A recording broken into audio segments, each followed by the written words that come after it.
Mister Shahid साहब, दुनिया मान रही है इस तक पाकिस्तान के किरदार को, खारजा पॉलिसी के सम्राट मिलना शुरू हो गए, ये नज़र आ रहा है, दुनिया एक्सेप्ट कर रही है। क्या हमारी ऑपोजिशन भी मान रही है कि मामलात बेहतर हुए इस हवाले से?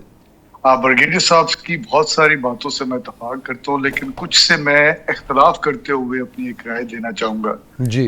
देखिए, हम गजा पीस बोर्ड के अंदर गए, कल जो 19 को वहां पे मीटिंग हुई।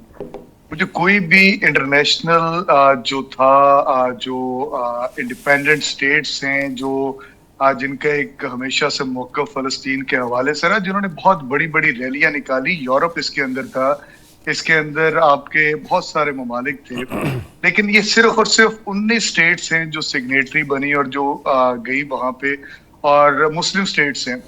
मैं ये समझता हूँ ये बहुत अच्छा होता कि ये गजा पीस बोर्ड में जाने से पहले अगर हमारे पास एक बॉडी थी, ओआईसी, जिसके अंदर पाकिस्तान ने हमेशा एक बड़ा इफेक्टिव किरदार अदा किया, बड़ा मौसर किरदार था।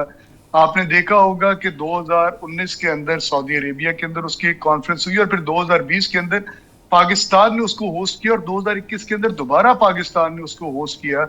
और उसके बाद अक़वाम मुत्तहिदा के अंदर हमारे लिए एक बहुत बड़ी कामयाबी है जो इस्लामोफोबिया के हवाले से थी।